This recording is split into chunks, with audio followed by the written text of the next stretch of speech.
प्यारे बच्चों नमस्कार, सत श्री अकाल, केम छो। मैं दीपक दुबे आप सभी का स्वागत करता हूं यूपी बोर्ड के नंबर 1 विश्वसनीय platform UP board class 9th Vidyakul. प्यारे साथियों, मैं एक बार फिर से आपके लिए एक सबसे ज़्यादा महत्वपूर्ण चैप्टर लेकर के आया हूं, आपके नागरिक शास्त्र का अध्याय नंबर 2 संविधान निर्माण। और मेरे भाई ये चैप्टर आपका वन शॉट में कवर करूंगा, सब कुछ पढ़ाऊंगा, जितना भी आपके लिए इंपॉर्टेंट है एवरीथिंग आज आपको यहाँ पर मिलने वाला है। तो बस आप लोग कॉपी पेन लेकर के बैठे रहिए और बिंदास तरीके से अपनी पढ़ाई को मेरे भाई आपको क्या करना है, चालू करना है ना। आपको अपनी पढ़ाई को मेरे भाई क्या करना है, चालू करना है अच्छे तरीके से। बस आप लोग पढ़ते रहिए और ये चैप्टर आपको वन शॉट में क्लियर कराऊंगा मैं। ये चैप्टर मेरे भाई क्या कराऊंगा आपको, वन शॉट में मैं क्लियर कराने वाला हूं। क्लियर है? चलो बहुत बढ़िया हैरी, बहुत बढ़िया। हम आगे बढ़ेंगे और आज पढ़ेंगे क्या, संविधान निर्माण, है ना। आज हम क्या पढ़ने वाले भैया, आज हम पढ़ने वाले हैं क्या मेरे भाई, संविधान निर्माण। चलिए, अब आपके मन में एक बात आती होगी सर जी कि संविधान क्या होता है ना। आपके मन में एक बात आती होगी सर जी संविधान क्या होता है। तो मेरे भाई संविधान को मोटा मोटी समझ लीजिए आप कि नियम कानून का एक दस्तावेज है। संविधान क्या है मेरे भाई, नियम कानून का एक दस्तावेज है ना। नियम कानून का मेरे भाई क्या है, एक दस्तावेज है जिसके माध्यम से क्या होता है, किसी भी देश में लोकतंत्र को गति मिलती है। हम कह सकते हैं कि किसी भी देश में हम संविधान के माध्यम से ये बातें तय करते हैं कि वहां पर हमारे अधिकार क्या होंगे और हमारे कर्तव्य क्या होंगे। मतलब संविधान हमें ये बताता है ना। संविधान हमें क्या बताता है, संविधान हमें ये बताता है कि हमारे कर्तव्य क्या होंगे, हमारे कर्तव्य क्या होंगे और हमारे अधिकार क्या होंगे, और हमारे मेरे भाई क्या, हमारे अधिकार क्या होंगे, है ना। इन्हीं का क्या मेरे भाई वो एक दस्तावेज है ना। इन्हीं का मेरे भाई क्या है, इन्हीं दोनों का वो दस्तावेज है जहां पर इससे संबंधित नियम और कानून होंगे, जहां पर इससे संबंधित मेरे भाई क्या होंगे, नियम और कानून होंगे। अंग्रेजी में इसी को कहते हैं rule and regulation, rule and regulation. ठीक है, हम इसको क्या कहते हैं, संविधान में आपको ये पता होगा कि आपके कर्तव्य क्या हैं और आपके अधिकार क्या हैं, है ना। ये क्या है, एक दस्तावेज के रूप में हमारे पास है जिसमें इस बात का पता चलता है मेरे भाई, जिसमें इस बात का पता चलता है हमें कि हम उसमें नियम क्या होंगे, उसमें कानून क्या होंगे, रूल एंड रेगुलेशन किस प्रकार से होंगे, ये बताने वाला मेरे भाई क्या है, तो ये बताने वाला हमारा संविधान है। ठीक है, संविधान है।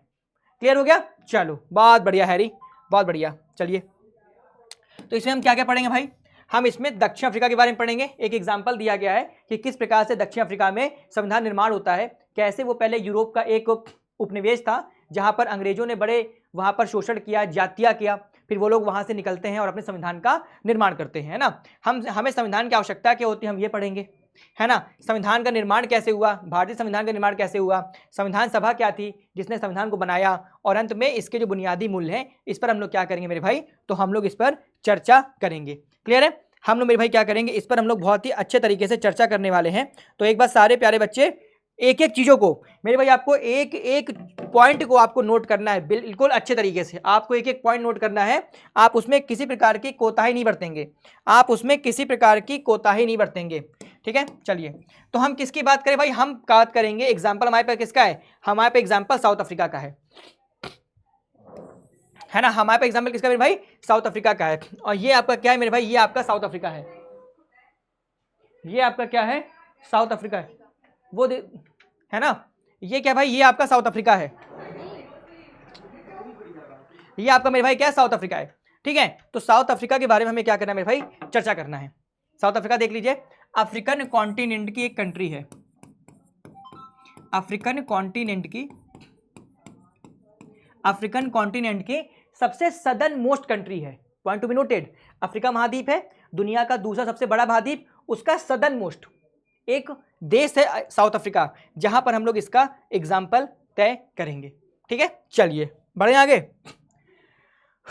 दक्षिण अफ्रीका में लोकतांत्रिक संविधान, दक्षिण अफ्रीका मेरे भाई क्या, लोकतांत्रिक संविधान, जिसके बारे में हमें चर्चा करनी है, जिसके बारे में हमें मेरे भाई क्या करनी है, जिसके बारे में हमें चर्चा करनी है। अच्छा देखिए, संविधान क्या लिखा हुआ है, कुछ बुनियादी मूल्य हैं जिनका पालन नागरिकों को और सरकार दोनों को करना होता है ना। बुनियादी मूल्य, है ना, जो उसके बेसिक वैल्यूज हैं।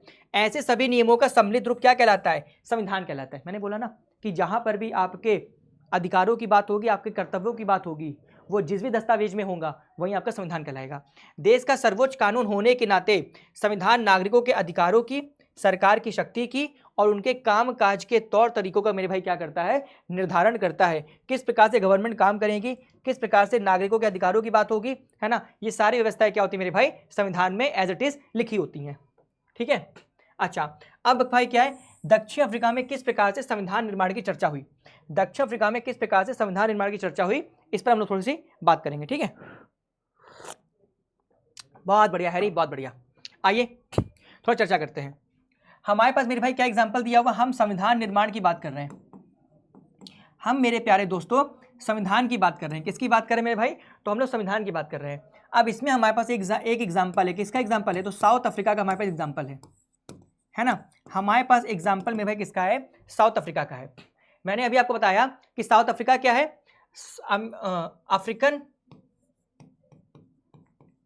अफ्रीकन कॉन्टिनेंट की है ना, अफ्रीकन कॉन्टिनेंट की सदर्न मोस्ट कंट्री है। अच्छा, ये क्या था मेरे भाई? साउथ अफ्रीका भी बिल्कुल भारत की तरीके से उपनिवेश था। साउथ अफ्रीका मेरे भाई क्या था? भारत के तौर तरीकों से या भारत की तरह उपनिवेश था। निवेश है ना, उपनिवेश था, उपनिवेश था। अच्छा, उपनिवेश किसका था मेरे दोस्त? तो उपनिवेश था मेरे भाई ये क्या? यूरोपियन शक्तियों का। यूरोपियन शक्ति का मेरे भाई क्या था? ये उपनिवेश था। ठीक है, उपनिवेश क्या होता है? सीधी बातों में गुलाम था। सीधी बातों में मेरे भाई क्या था? ये गुलाम था। अच्छा, अब यहां पर क्या था? अंग्रेजों ने इन पर अधिकार कर लिया। जैसे उन्होंने हर देश को लूटा, उन्होंने साउथ अफ्रीका को भी लूटा। लेकिन उन्होंने यहां पर एक बड़ी गंदी पद्धति स्टार्ट की थी। पद्धति क्या थी? रंगभेद की। पद्धति क्या थी? रंगभेद की। रंगभेद का तात्पर्य कि आपके स्किन का जो कलर होगा, स्किन का जो रंग होगा, उससे निर्धारण होगा कि आपके साथ कैसा बर्ताव किया जाएगा। मतलब अगर आप काले हैं तो आपके साथ बुरा बर्ताव किया जाएगा, अगर आप गोरे हैं तो आपके साथ अच्छा बर्ताव किया जाएगा। इसी साउथ अफ्रीका में आप देखते हैं कि दो लोग सामने आते हैं, एक श्वेत और एक अश्वेत।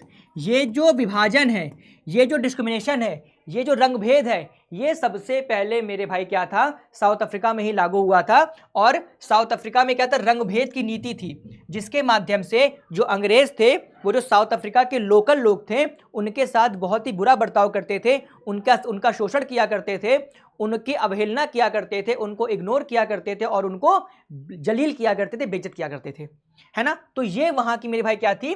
रंगभेद की नीति थी, जिसने मानवता को शर्मसार कर दिया था। जिसने मेरे भाई क्या कर दिया था? मानवता को शर्मसार कर दिया था। बात समझ में आ गई कि यही रंगभेद की नीति है जिसने साउथ अफ्रीका में सबसे ज्यादा क्या किया था? विद्वेष की भावनाएं फैलाई थी।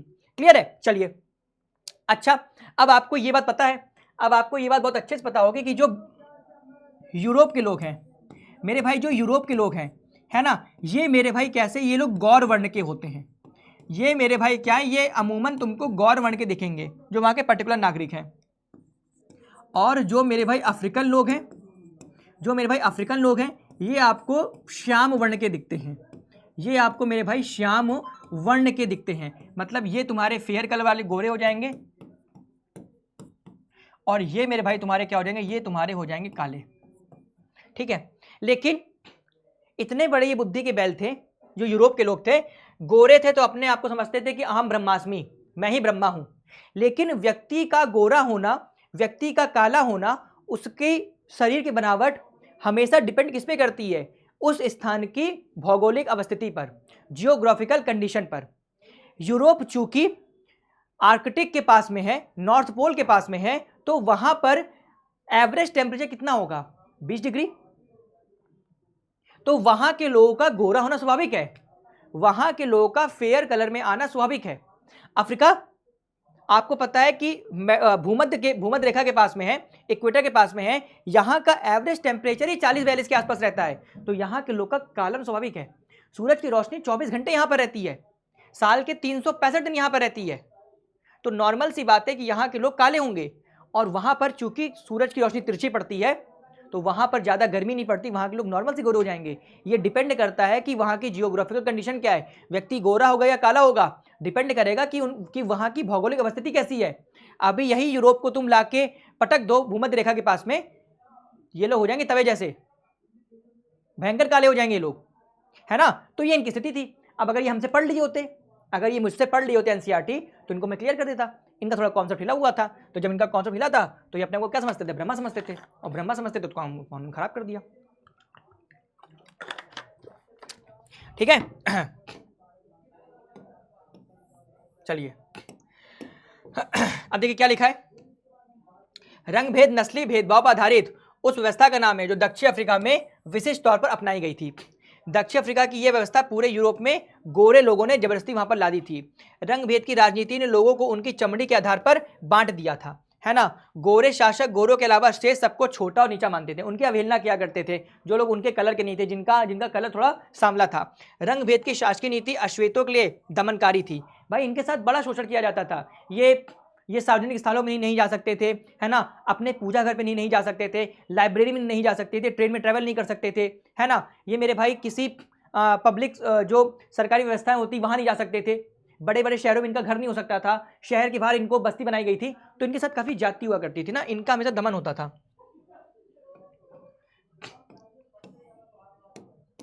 है ना। अब देखो, अब मेरे भाई जो अश्वेत थे ना, उनको वोटिंग राइट नहीं था, उनको वोट डालने का अधिकार तक नहीं दिया गया था। उन्हें गोरों की बस्तियों में रहने बसने की इजाजत भी नहीं थी, है ना। परमिट होने पर ही वो वहां जाकर के काम कर सकते थे, अदरवाइज वहां पर काम करने की भी उनको परमिशन नहीं थी।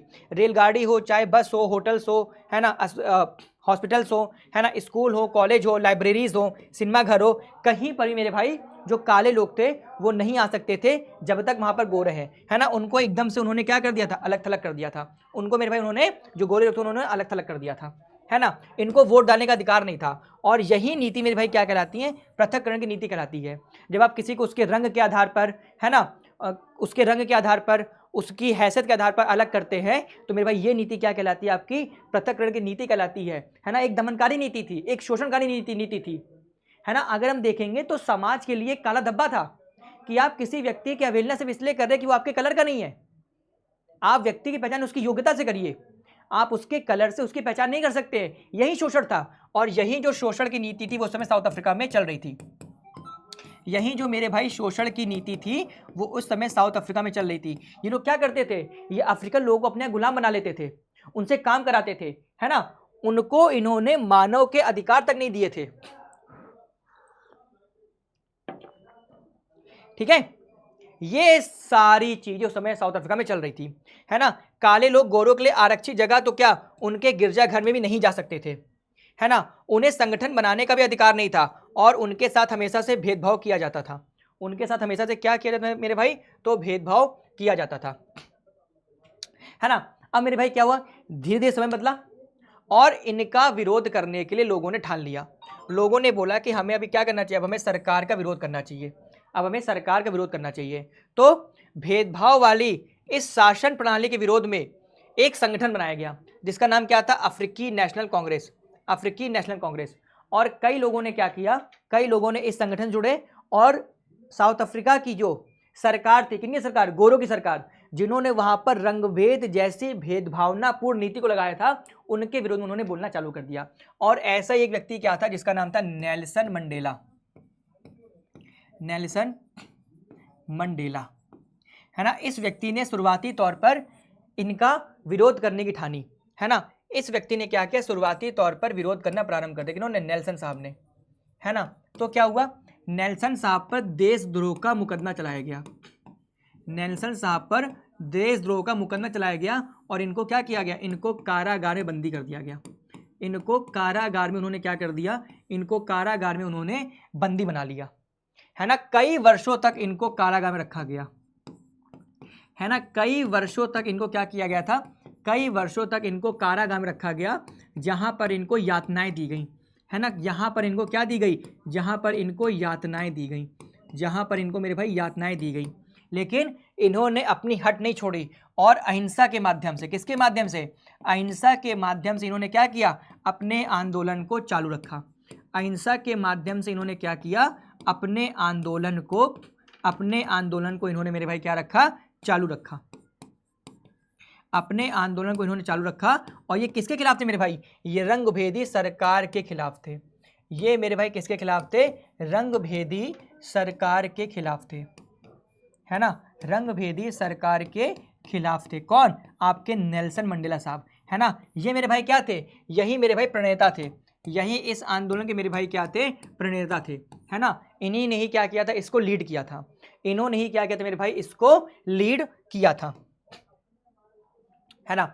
इसमें जब ये आंदोलन चलने लगा तो इसमें कई मजदूर संगठन भी शामिल हो गए थे और कम्युनिस्ट पार्टी ने भी क्या किया था, इसमें योगदान दिया था, है ना। सभी लोग जो संवेदनशील थे वो इस रंगभेद को समाप्त करना चाहते थे और अफ्रीकी नेशनल कांग्रेस की वो लोग साथ में आए और उन्होंने इस संघर्ष में महत्वपूर्ण भूमिका निभाई, है ना। लगातार संघर्ष किया, लगभग कई वर्षों तक इन्होंने संघर्ष किया, कई डिकेड तक इन्होंने संघर्ष किया, है ना। लगभग 3 डिकेड तक इन्होंने संघर्ष किया और अंततः क्या हुआ, अंततः 26 अप्रैल 1994 को, अंततः 26 अप्रैल 1994 को मेरे भाई क्या हुआ, दक्षिण अफ्रीका एक गणराज्य के रूप में सामने आया, है ना। दक्षिण अफ्रीका एक गणराज्य के रूप में सामने आया, मतलब लंबे संघर्ष के बाद 1994 को दक्षिण अफ्रीका स्वतंत्र हुआ। 1994 को दक्षिण अफ्रीका मेरे भाई क्या होता है, स्वतंत्र देश के रूप में सामने आता है और ये दुनिया का एक लोकतांत्रिक देश बन जाता है। मतलब वहाँ पर जो अंग्रेजी सरकार थी, अंग्रेजी हुकूमत थी, वो साउथ अफ्रीका को छोड़ने पर मजबूर हो जाती है और साउथ अफ्रीका को वो क्या करती, फ्री कर देती है ना। अब क्या हुआ, रंगभेद वाली शासन व्यवस्था समाप्त हो गई और सभी नस्ल के लोगों की मिली जुली सरकार का गठन हुआ। अब देखो, जब अंग्रेज साउथ अफ्रीका को छोड़ के चले गए, साउथ अफ्रीका एक गणतंत्र बन गया, तब वहां पर क्या किया गया, वहां पर एक मिली जुली सरकार को बनाया गया।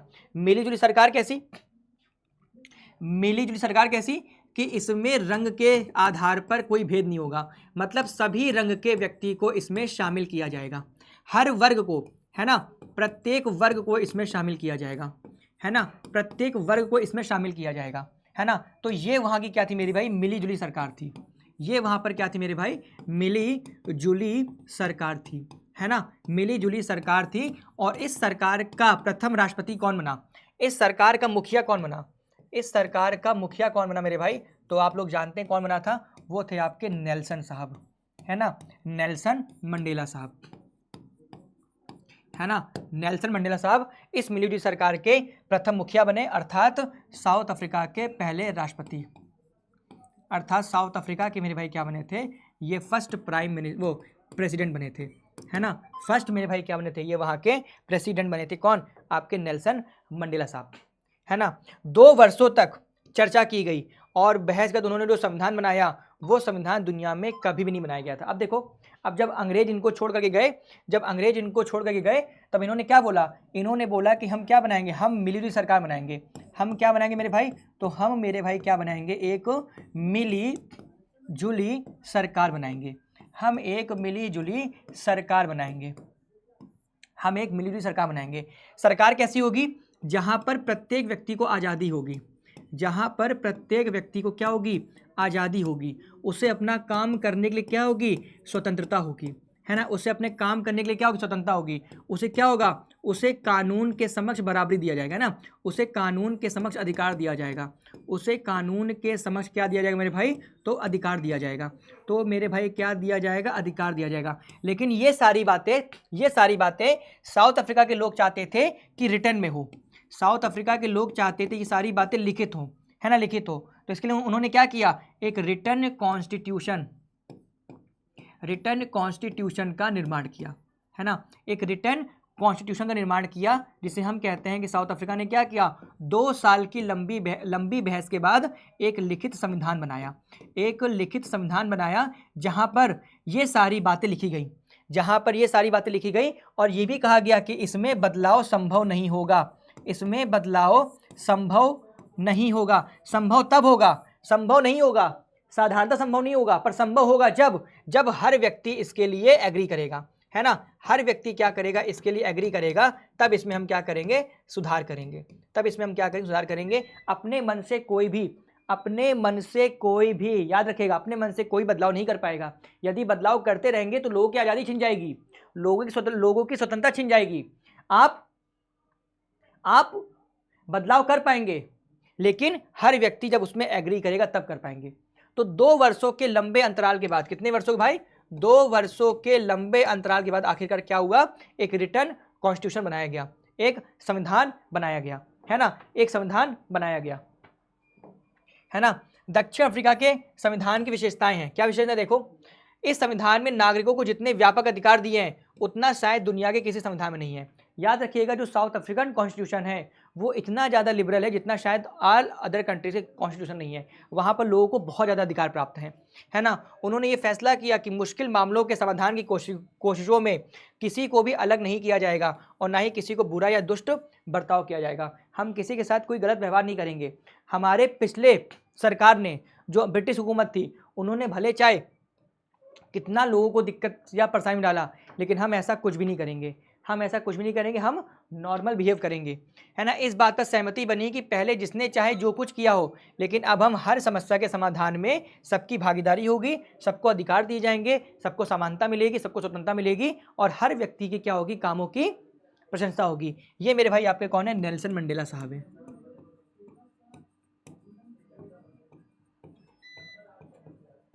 है ना। ये साउथ अफ्रीका के पहले क्या थे मेरे भाई, राष्ट्रपति थे। अब देखो आखिर संविधान की आवश्यकता क्यों पड़ती है, एक टॉपिक ये भी देखो। संविधान लिखित नियमों की एक ऐसी किताब है जिसमें किसी देश में रहने वाले सभी लोग उसे क्या करते हैं, मानते हैं। संविधान सर्वोच्च कानून है जिसमें किसी क्षेत्र में रहने वाले लोगों के बीच आपसी संबंध तय होने के साथ साथ लोगों और सरकार को बीच संबंध भी तय होते हैं, है ना। हर व्यक्ति को ये पता होना चाहिए कि उसका कर्तव्य क्या है, हर व्यक्ति को ये पता होना चाहिए कि उसके अधिकार क्या है ना। तो पता कैसे होगा, जब कोई संविधान होगा, है ना, जब कोई नियम होगा। लेकिन नियम बहुत जरूरी है, एक प्रगतिशील समाज के लिए नियम बहुत जरूरी है। अगर नियम कानून नहीं होंगे तो सब कुछ क्या होगा, अस्त व्यस्त हो जाएगा। सबको सुचारू रूप से चलाने के लिए, एक पर्टिकुलर वे में उसको ट्रांसफर करने के लिए मेरे भाई नियम आवश्यक होते हैं, है ना। आपके विद्यालय का एक अलग नियम है।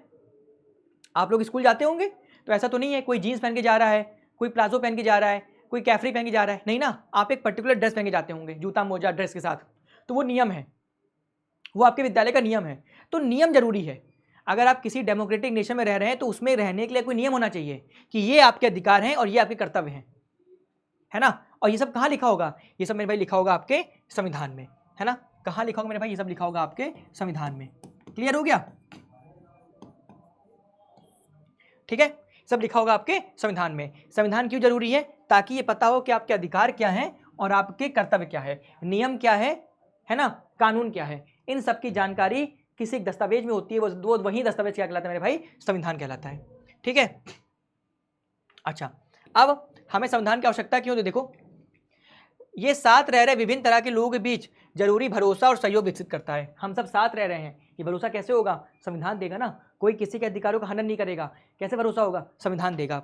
ये स्पष्ट करता है कि सरकार का गठन कैसा होगा और किसे फैसला लेने का अधिकार होगा। सारी बातें संविधान में लिखी हुई है। जनता, अगर डेमोक्रेटिक नेशन है, जनता सरकार चुनेगी और सरकार क्या करेगी, आगे के नियम और कानून में काम करेगी। ये सरकार के अधिकारों की सीमा तय करता है और हमें बताता है कि नागरिकों के अधिकार क्या है, सरकार के कर्तव्य क्या होंगे, ये बताएगा संविधान, और नागरिकों के अधिकार क्या होंगे ये बताएगा संविधान। यह अच्छे समाज के गठन के लिए लोगों की आकांक्षाओं को व्यक्त करता है। समाज कैसा होगा, समाज अच्छा होगा, सौहार्दपूर्ण होगा, भाईचारा होगा, बंधुत्व होगा, ये सारी बातें कैसे लिखी होंगी, संविधान में लिखी होगी, ठीक है। जिन देशों में संविधान है वो सभी लोकतांत्रिक शासन वाले हो, ये जरूरी नहीं है, लेकिन जिन देशों में लोकतांत्रिक शासन है वहाँ संविधान होना आवश्यक है। अगर आप अपने आप को एक डेमोक्रेटिक नेशन कहते हैं, डेमोक्रेटिक, अगर आप अपने आप को मेरे भाई एक डेमोक्रेटिक नेशन कहते हैं तो आपके यहाँ पर मेरे भाई क्या होना चाहिए, आपके पास रिटर्न कॉन्स्टिट्यूशन होना चाहिए।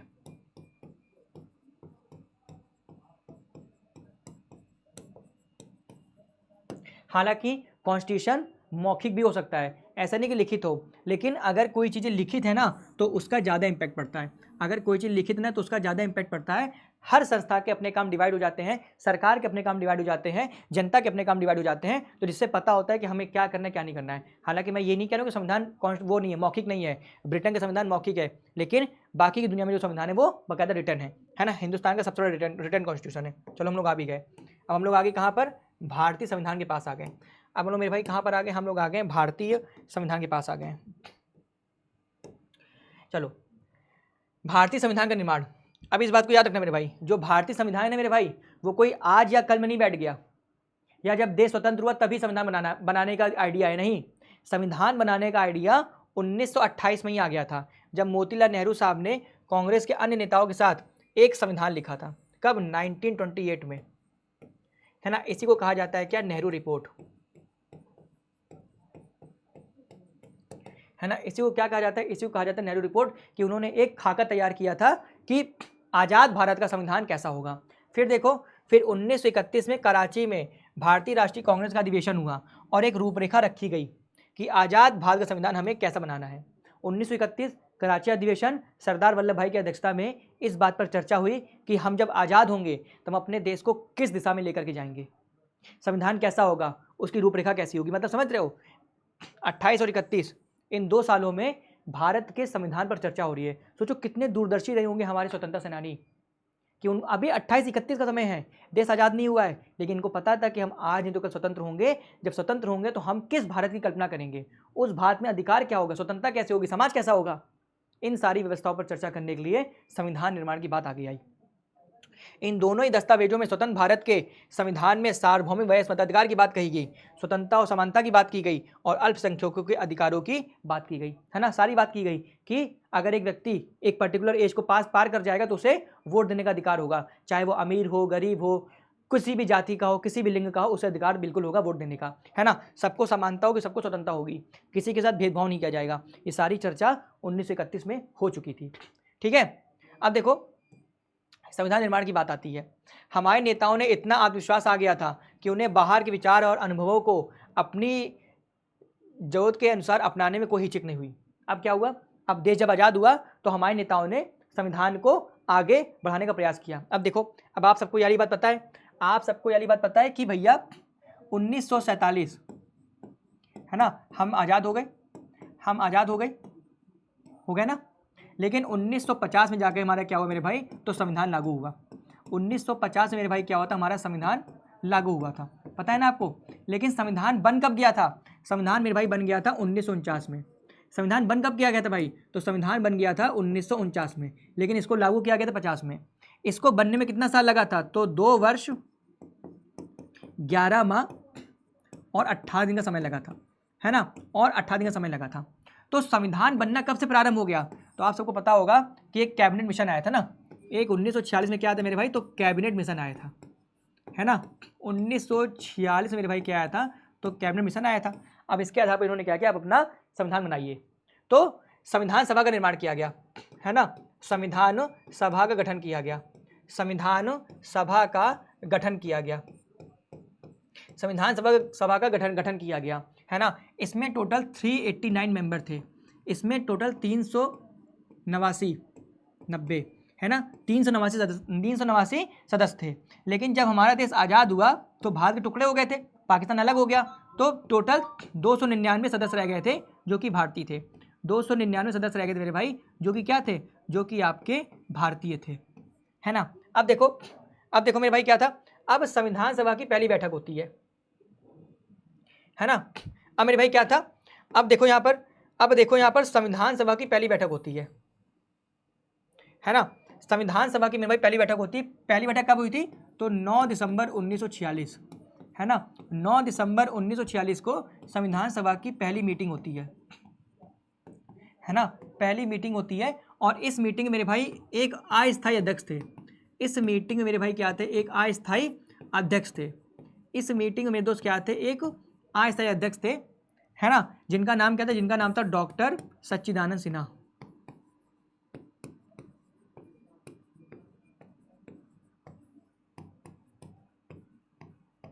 ठीक है, डॉक्टर सच्चिदानंद सिन्हा। फिर क्या हुआ? फिर मीटिंग होती है 11 दिसंबर 1946। इसमें क्या हुआ? इसमें स्थायी सदस्य चुनाए गए, इसमें स्थायी सदस्य चुने गए, इसमें स्थायी सदस्य चुने गए। और वो कौन थे? इसमें मेरे भाई क्या थे? इसमें स्थायी सदस्य चुने गए मेरे भाई, वो कौन थे? वो थे तुम्हारे डॉक्टर राजेंद्र प्रसाद, डॉक्टर राजेंद्र प्रसाद, है ना। ये स्थायी अध्यक्ष चुने गए थे। और जब देश हमारा स्वतंत्र होता है तो ये स्वतंत्र भारत के मेरे भाई क्या थे, पहले प्रेसिडेंट थे, है ना, पहले राष्ट्रपति थे। कौन थे, डॉक्टर राजेंद्र प्रसाद। तो 1946 से ही 1946 में मेरे भाई क्या था, संविधान निर्माण पर चर्चा होने लगी, है ना, संविधान निर्माण पर मेरे भाई क्या होने लगी, चर्चा होने लगी। और आपको पता है कि एक प्रारूप समिति का गठन किया गया था। संविधान का प्रारूप कैसा होगा मेरे भाई, तो एक प्रारूप समिति का गठन किया गया था, है ना। डॉक्टर बी आर अम्बेडकर साहब क्या थे, doctor B R Ambedkar, doctor B R Ambedkar साहब क्या थे, इसके अध्यक्ष थे। और पूरे संविधान का जो प्रारूप था वो इन्हीं महोदय ने तैयार किया था। इनके साथ और सदस्य थे, उन सबने मिलकर क्या किया था, इसको तैयार किया था। तो ये जो पूरी रूपरेखा है वो भारतीय संविधान की है कि कैसे कैसे लोगों ने चुनाव किया। और एक बात है, इन सबको चुन करके भेजा गया था, है ना, इन सबका चुनाव हुआ था, इन सबका चुनाव हुआ था, ये सब चुन करके आए थे। इसलिए जब आप संविधान पढ़ेंगे ना तो आपको लगेगा कि आपकी बातें हो रही हैं उसमें, जब संविधान पढ़ेंगे तो लगेगा कि आपकी बातें हो रही हैं उसमें, है ना। तो जब संविधान का प्रारूप बना, जब संविधान को बनाया जाने लगा तो दुनिया के अन्य संविधानों पर शोध हुआ। हम जब अपने भारत के संविधान को बना रहे थे तो हमने दुनिया के अन्य देशों के संविधान को पढ़ा, जैसे अमेरिका के संविधान को पढ़ा, ब्रिटेन को पढ़ा, फ्रांस को पढ़ा, रशिया को पढ़ा, आयरलैंड को पढ़ा, ऑस्ट्रेलिया को पढ़ा, जापान को पढ़ा, है ना। हमने दुनिया के विभिन्न संविधानों को पढ़ा, है ना। तब हमको लगा कि हमको यहाँ से जो अच्छी अच्छी बातें उन्हें ले लेनी चाहिए। याद रखिएगा, हमारे संविधान निर्माताओं ने दुनिया के संविधानों का अनुसंधान, उसको पढ़ा, उस पर शोध किया, लेकिन उसकी कॉपी नहीं की, उसको मॉडिफाई करके अपने यहाँ पे शामिल कर लिया, उस पर मॉडिफाई करके उसको अपने यहाँ शामिल कर लिया। हमने उनकी नकल नहीं की, हमने अपने अनुरूप क्या किया, उसको ढाल लिया, ठीक है। हमारे अनेक नेताओं ने फ्रांसीसी क्रांति के आदर्शों को लिया, ब्रिटेन के संसदीय लोकतंत्र के कामकाज और अमेरिका के अधिकारों की सूची से वो लोग काफ़ी प्रभावित हुए थे। रूस में हुई समाजवादी क्रांति ने भी अनेक भारतीयों को प्रभावित किया और सामाजिक और आर्थिक समता पर आधारित व्यवस्था बनाने की वो लोग लगातार कल्पना करने लगे थे, है ना। लेकिन वो दूसरों की सिर्फ नकल नहीं करे थे, पॉइंट टू बी नोटेड, उन्होंने दूसरों की नकल नहीं की। हर कदम पे वो सवाल जरूर पूछते थे, क्या ये चीज़ें भारत के लिए उपयुक्त होंगी। इन सभी चीज़ों ने हमारे संविधान के निर्माण में मदद की। कई कई दौर की चर्चा हुई, जब संविधान में हर एक नियम बनाए जा रहे थे तो उस पर गहन अध्ययन किया गया, प्रश्न पूछे गए कि भारत का जो आम नागरिक है वो इस पर क्या सोचेगा, उनके विचारों को रखा गया। जब लगा कि हाँ ये बातें अब पर्टिकुलरली सही हो गई है तब उसको शामिल किया गया। सोचो, लंबी दौर की बातचीत हुई थी, उनकी एक एक बातों को रिकॉर्ड किया गया, एक एक शब्द जो वहां बोले गए उसको रिकॉर्ड किया गया, रिटन फॉर्म में आज भी मौजूद है। हर एक चीज को रखा गया ताकि हम विश्व में एक ऐसा एग्जाम्पल प्रस्तुत कर सके कि जो हमारा संविधान है वो दुनिया के अन्य संविधानों से बेहतर कैसे है। सबसे बड़ा लिखित कॉन्स्टिट्यूशन हमारे इंडिया का है और उसमें जो नियम कानून है वो शायद पूरी दुनिया में सबसे ज़्यादा अच्छे हैं, है ना। इसीलिए हर दौर में चर्चा की गई कि हमें किस प्रकार से अपने संविधान को बनाना है, क्योंकि हम एक बहुत बड़ी लंबी गुलामी की दास्ता से निकल करके आए थे। समाज में हर वर्ग को वो अधिकार मिले ताकि वो स्वच्छंद हवा में सांस ले पाए। ये संविधान जब निर्माण हो रहा तो ये बातें सोची जा रही थी, है ना, ये बातें उस समय सोची जा रही थी, ठीक है। अच्छा, अब देखो, अब यहाँ पर लिखा हुआ है क्या, संविधान सभा, है ना। अब यहाँ पर क्या लिखा मेरे भाई, अब यहाँ पर लिखा हुआ आपका संविधान सभा। देखिए, चुने गए जनप्रतिनिधियों की जो सभा संविधान नामक विशाल दस्तावेज को लिखने का काम करती है उसे हम लोग क्या कहते हैं, संविधान सभा कहते हैं, याद रखना, है ना। संविधान सभा में कोई एक व्यक्ति नहीं होगा, कई लोग उसमें होंगे और वो सब क्या होंगे, चुनकर के आए होंगे, जनता ने चुना होगा। भारतीय संविधान सभा के लिए जुलाई 1946 में चुनाव हुए थे। संविधान सभा की पहली बैठक कब हुई थी, तो 9 दिसंबर 1946 में हुई थी, है ना, 9 दिसंबर 1946 हुई थी, मैं आपको बता चुका हूँ, है ना। इसने क्या किया, इस सभा ने 26 नवंबर 1949 को अपना काम पूरा कर लिया, लेकिन संविधान 26 जनवरी 1950 को लागू किया। इस दिन की याद में हम हर साल 26 जनवरी को गणतंत्र दिवस मनाते हैं। अच्छा, अब आपके मन में एक क्वेश्चन होगा, आपके मन में एक क्वेश्चन होगा कि सर जी, जब 26 नवंबर को संविधान बन गया था, जब संविधान बन के तैयार हो गया था तो इसको लागू क्यों नहीं किया गया, लागू करने के लिए 26 जनवरी का दिन ही क्यों रखा गया था। तो भाई तुमको बता दूं मैं, आप लोगों ने शायद पढ़ा है, नहीं पढ़ा है तो मैं बता देता हूँ। हुआ क्या था कि 1929 में इंडियन नेशनल कांग्रेस का लाहौर अधिवेशन था, है ना, लाहौर अधिवेशन था। पंडित जवाहरलाल नेहरू इसकी अध्यक्षता कर रहे थे, पंडित JL नेहरू साहब क्या कर रहे थे, इसकी अध्यक्षता कर रहे थे, है ना, इसके वो प्रेसिडेंट थे, ठीक है बेटा। ये वही साल है, ये मेरे भाई वही साल है जिस साल पूर्ण स्वराज की, जिस साल मेरे भाई क्या है, जिस साल पूर्ण स्वराज की मांग की गई। जिस साल मेरे भाई क्या की गई थी, पूर्ण स्वराज की मांग की गई थी, है ना, जिस साल पूर्ण स्वराज की मांग की गई थी, है ना, 1929 के लाहौर अधिवेशन में भारतीय नेताओं ने बोला कि अब हमें अंग्रेजों के अधीन नहीं रहना, हमें पूर्ण स्वराज चाहिए। और इसी दिन क्या हुआ, 26 जनवरी का दिन डिसाइड किया गया, जिस दिन क्या मनाएंगे, जिस दिन सारे भारतीय क्या मनाएंगे, स्वतंत्रता दिवस मनाएंगे। जिस दिन सारे भारतीय मेरे भाई क्या मनाएंगे, सारे भारतीय मेरे भाई क्या मनाते थे, स्वतंत्रता दिवस मनाते थे। और अगले ही साल से 26 जनवरी को उन्होंने स्वतंत्रता दिवस मनाने का तय कर लिया, है ना। तो अगले जैसे 1929 में अधिवेशन खत्म हुआ, अगले साल से 26 जनवरी का जो दिन था वो स्वतंत्रता दिवस मनाने के लिए लोगों ने स्टार्ट कर दिया, हम मनाएंगे।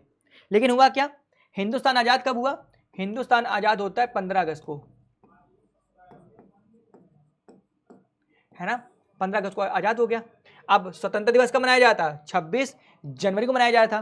तो इस डेट को याद रखने के लिए, है ना, इस डेट को मेरे भाई, इस डेट को मेरे भाई याद रखने के लिए और इसकी महत्ता को लोगों को बताने के लिए, इसकी इंपॉर्टेंस को लोगों को बताने के लिए उन्होंने क्या किया, 26 नवंबर को संविधान लागू करके 26 जनवरी 1950 को मेरे भाई क्या किया, भारतीय संविधान को लागू किया। भारतीय संविधान को उन्होंने क्या किया, लागू किया। तो ये पूरी स्टोरी थी कि 26 नवंबर को बनने के बाद भी आखिर क्यों वेट किया गया 26 जनवरी का, है ना, इसीलिए वेट किया गया था क्योंकि इस डेट को हम कभी भूले ना, है ना, इस डेट को आने वाले समयों तक, युगों तक हर भारतीय याद रखे कि इस डेट की इंपॉर्टेंस क्या है, जिसने हमें पहली बार ये बताया कि स्वतंत्रता क्या होती है, स्वतंत्रता क्या होती है, वो हमें वो डेट बताने वाले कौन है भाई, 26 जनवरी है। तो इसलिए मेरे भाई इसको हम लोग नहीं भूले हैं। संविधान सिर्फ संविधान सभा के सदस्यों के विचारों को व्यक्त नहीं करता था, है ना, बल्कि अपने समय की व्यापक सहमतियों को व्यक्त करता था। क्यों व्यापक सहमति, क्यों, क्योंकि यहां पर व्यक्ति अपने आप नहीं आ गए थे, वो चुन करके भेजे गए थे। संविधान को मानने का दूसरा कारण यह भी है कि संविधान सभा भी भारत के लोगों का क्या करती है, प्रतिनिधित्व करती थी। उस समय सार्वभौमिक वयस्क मताधिकार का प्रचलन नहीं था, इसलिए संविधान सभा का चुनाव देश के लोग प्रत्यक्ष ढंग से नहीं कर सकते थे। इसका चुनाव मुख्य रूप से प्रांतीय असेंबलियों के सदस्यों ने ही किया था। अंततः जिस तरह संविधान सभा ने काम किया वो संविधान को एक तरह की पवित्रता और वैधता देता है। संविधान सभा का हर काम काफी व्यवस्थित, खुला और सर्वसम्मति बनाने के प्रयास पर आधारित था। इस सभा में भारतीय राष्ट्रीय कांग्रेस सदस्यों का प्रतिनिधित्व था, जिसने राष्ट्रीय आंदोलन की अगुवाई की थी। महात्मा गांधी संविधान सभा के सदस्य नहीं हुआ करते थे। महात्मा गांधी संविधान सभा के सदस्य नहीं थे, लेकिन इनका भी उसमें क्या इन्फ्लुएंस था, महात्मा गांधी के विचारों को भी इसमें शामिल किया गया था, क्योंकि उस समय वो देश के सबसे पॉपुलर लीडर थे। इंडियन नेशनल कांग्रेस, जो कि उस समय भारत की एकमात्र क्या थी, पार्टी थी, है ना, जन पार्टी थी, वो इस पूरे संविधान सभा में मेरे भाई क्या थी, इंक्लूड थी, है ना, इंक्लूड थी। अब देखो लास्ट पॉइंट क्या है, लास्ट पॉइंट आपसे कहता है कि भारतीय संविधान के बुनियादी मूल्य क्या है, भारतीय संविधान के आखिरकार बुनियादी मूल्य क्या है। तो भैया पहला क्या है, संविधान का दर्शन। मेरे भाई क्या है, संविधान का दर्शन क्या कहता है, जिन मूल्यों ने स्वतंत्रता संग्राम की प्रेरणा दी और उसे दिशा निर्देश दिया, जो हर क्रम में जांच परख लिए गए, वे ही लोकतंत्र का आधार बने। भारतीय संविधान की प्रस्तावना में इन्हें शामिल किया गया। मतलब हर वो बिंदु जिसने भारतीय स्वतंत्रता संग्राम को आगे बढ़ाया, हर वो बिंदु जिसमें भारत के राजनेताओं के साथ साथ भारत की जनशक्ति की प्रेरणा दिखाई दी, वो सब कुछ क्या किया गया, इसमें लागू किया गया। आप जब संविधान पढ़ेंगे तो उसके स्टार्टिंग में क्या है, प्रस्तावना है। उसके स्टार्टिंग में क्या मेरे भाई, प्रस्तावना है, जो कहता है हम भारत के लोग, we the people of India. Start कहां से होता है, हम भारत के लोग, भारत को एक, है ना, फिर आगे की पूरी लाइन है ना। तो प्रस्तावना हमें बताती है कि हमें किस प्रकार से क्या करना है। तो जब आप प्रस्तावना को पढ़ेंगे तब आपको पता चलेगा कि आखिर भारत के संविधान में लिखा क्या है ना, भारत के संविधान में आखिर लिखा क्या है। संविधान की शुरुआत बुनियादी मूल्यों की एक छोटी सी उद्देशिका के साथ होती है, इसे संविधान की उद्देशिका कहते हैं। उद्देशिका मेरे भाई क्या है, प्रियम्बल, जिसे हम लोग प्रस्तावना भी कहते हैं। चाहे प्रियम्बल बोल लो, प्रस्तावना बोलो, उद्देशिका बोल लो, बात एक ही है ना। अमेरिकी संविधान की प्रस्तावना से प्रेरणा लेकर समकालीन दुनिया के अधिकांश देश अपने संविधान की शुरुआत एक प्रस्तावना के साथ करते हैं। प्रस्तावना क्या होती है, इंट्रोडक्शन होती है ना। भैया आपका संविधान कहना क्या चाहता है, आपका ऑब्जेक्ट क्या, उद्देश्य क्या है, तो सारी बातें इसमें लिखी हुई है। इसमें आपके अधिकारों की बात की गई है, आपकी स्वतंत्रता की बात की गई है ना। हर वो चीज बताई गई है जिसको आप समझ सकते हैं कि आगे संविधान के अंदर क्या क्या चीजें इसमें लिखी होंगी। ठीक है। अब अगला क्या है, संस्थाओं का स्वरूप। क्या कहता है, संविधान सिर्फ मूल्यों और दर्शन का बयान नहीं करता, संविधान इन मूल्यों को संस्थागत रूप देने की कोशिश भी करता है। ये एक बहुत ही लंबा और विस्तृत दस्तावेज है, इसलिए समय समय पर इसे नया रूप देने के लिए इसमें बदलाव की आवश्यकता भी करनी पड़ती है। बिल्कुल सही बात है। भारत के जो संविधान निर्माता के लोग थे, उन्होंने इस बात के लिए आगे आने वाले भविष्य में जो हमारे राजनेता थे, जो हमारी संसद थी, उन्हें ये छूट दी कि आप अपने हिसाब से क्या कर सकते हैं, इसमें चेंजेस कर सकते हैं, है ना। आप इसमें क्या कर सकते हैं, अमेंडमेंट कर सकते हैं, संशोधन कर सकते हैं आप इसमें अपने हिसाब से। क्योंकि आप देखिए, जिस समय संविधान बन रहा था उस समय सोशल मीडिया नहीं था, उस समय व्हाट्सअप नहीं था, फेसबुक नहीं था, उस समय अंतरिक्ष जैसा कुछ नहीं था, सैटेलाइट नहीं थे, है ना, साइबर सिक्योरिटीज नहीं थी, एआई नहीं था। लेकिन आज है ना, आज हम आविष्कारों में नया नया चीज ला रहे हैं। तो जब ये सारी चीजें आ रही तो इनका प्रबंधन करना होगा ना, इनका मैनेजमेंट करना होगा, तो इनके लिए भी नियम कानून होने चाहिए। एआई किस प्रकार से काम करेगा, अंतरिक्ष में क्या क्या काम होंगे, उस पर नियम कानून कौन बनाएगा, है ना। जो सोशल मीडिया है उन पर लगाम कौन लगाएगा। अगर इन पर लगाम नहीं लगाएंगे तो ये स्वच्छंद घूमेंगे, फिर कुछ भी कर लेंगे। तो इन पर लगाम लगाने के लिए नियम कानून की आवश्यकता है। तो नियम कानून कैसे होंगे, जो कहीं ना कहीं इसमें दर्ज होनी चाहिए, है ना। तो एक खुली छुली छूट दी गई कि भविष्य में क्या होगा, हम ये छूट देते संसद को कि वो भविष्य का रूप देख करके क्या करेगी, संविधान में संशोधन करेगी, संविधान में संशोधन करेगी। पहले जब संविधान बनाया गया तो तब आप देखिए बहुत चीजें उसमें नई जोड़ी गई। जैसे 73वां संविधान संशोधन हुआ तो जो लोकल गवर्नमेंट थी उन्हें क्या दिया गया, उन्हें संवैधानिक अधिकार दिया गया। पहले नहीं था, पहले यह कहा गया था कि आप क्या करेंगे, आप गांव में एक व्यवस्था बना देंगे। लेकिन समय के साथ हमें इसकी आवश्यकता हुई तो हमने क्या किया, हमने सेपरेशन ऑफ पावर को फॉलो किया, शक्ति का पृथक्करण किया, डिसेंट्रलाइजेशन ऑफ द पावर की, हाँ ना। तो ये था संविधान का मामला कि संविधान ने क्या बोला, ये छूट दी कि आप अपने हिसाब से क्या कर सकते हैं, संशोधन कर सकते हैं। भारतीय संविधान निर्माताओं को लगा कि इसे लोगों की भावनाओं के अनुरूप बदलना चाहिए, इसलिए उन्होंने बदलावों को समय समय पर शामिल करने का प्रावधान रखा। इन बदलावों को हम लोग क्या कहते हैं, कॉन्स्टिट्यूशन अमेंडमेंट कहते हैं, संविधान संशोधन कहते हैं, है ना। तो जैसी देश काल परिस्थिति होगी उसके हिसाब से आप क्या कर सकते हैं, अपनी व्यवस्थाओं को चेंज कर सकते हैं। डिपेंड करेगा कि देश काल परिस्थिति क्या है।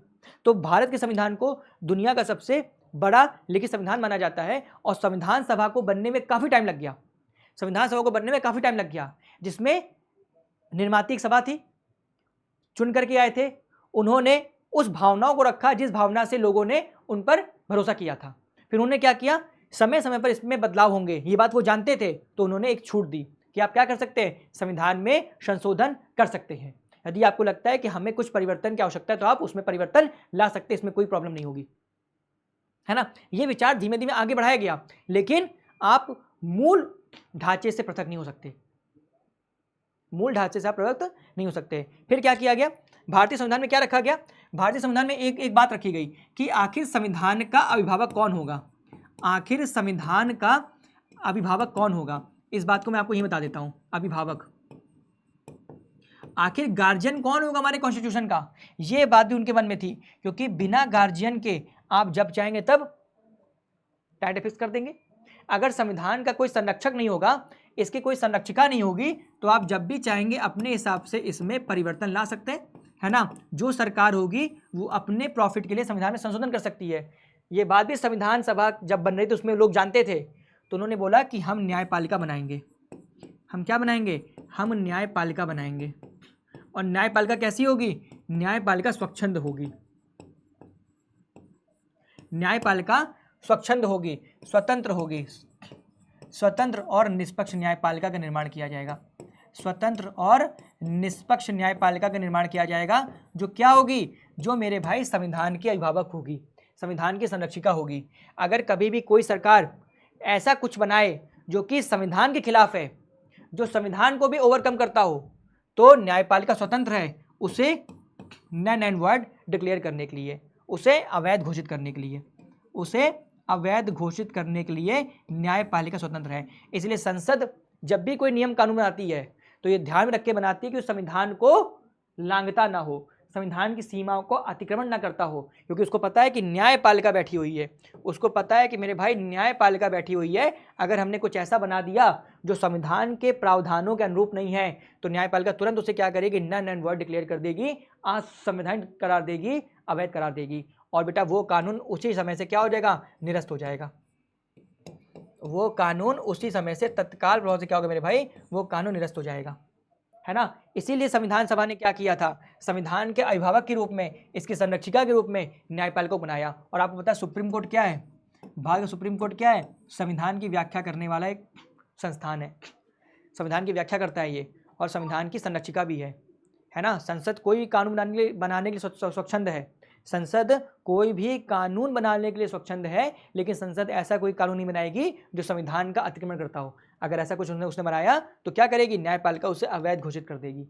ये सारी खूबसूरती किसकी थी मेरे भाई, हमारे प्यारे भारतीय संविधान की थी, हमारे प्यारे भारतीय संविधान की थी मेरे भाई। तो मेरे दोस्तों, मेरे प्यारे साथियों, मैंने मेरे भाई ये पूरा चैप्टर तुमको वन शॉट में आज कवर करा दिया है, संविधान निर्माण, है ना। आशा करूंगा कि आपको ये चैप्टर मज़ेदार लगा होगा, समझ में भी आया होगा। तुम्हारे जितने भी इंपॉर्टेंट टॉपिक थे मैंने आज यहाँ पर सब कुछ कवर किया है मेरे भाई, ठीक है। अब आप लोग क्या करेंगे, आप लोग मेरे भाई जब ये वीडियो पहुँचेगा तो भैया आप लोग इसे फटाफट क्या कर देंगे, शेयर कर देंगे, ताकि आप जैसे और जो बालक हैं जो भटक रहे हैं इस पूरे यूट्यूब के संसार में, कि कोई तो हो जो मेरी हाथ थाम ले, मुझे इस पार करा दे, है ना। तो ये वीडियो उन बालकों तक पहुंच जाए। और यदि आपके मन में कोई ऐसा प्रश्न रह गया हो जिसका आप समाधान चाहते हो तो आप बिंदास तरीके से इसके कमेंट सेक्शन में छोड़ देंगे। सेशन को आप लोग लाइक कर देंगे, शेयर भी कर देंगे। नए आए होंगे तो भैया तो चैनल को आपको सब्सक्राइब भी करना है, ताकि आपको हर दिन एक वीडियो मिलती रहे, एक क्लास मिलती रहे जो आपके ज्ञान को चरम बिंदु तक पहुंचा दे, ठीक है। पुनः मेरी आपसे मुलाकात होगी एक नए चैप्टर के साथ, एक नई ऊर्जा के साथ। तब तक आप लोग बने रहिएगा, मुस्कुराते रहिएगा, स्वच्छंद रहिएगा, पढ़ते रहिएगा। इसी आशा के साथ मैं लूँगा विदा। जय हिंद।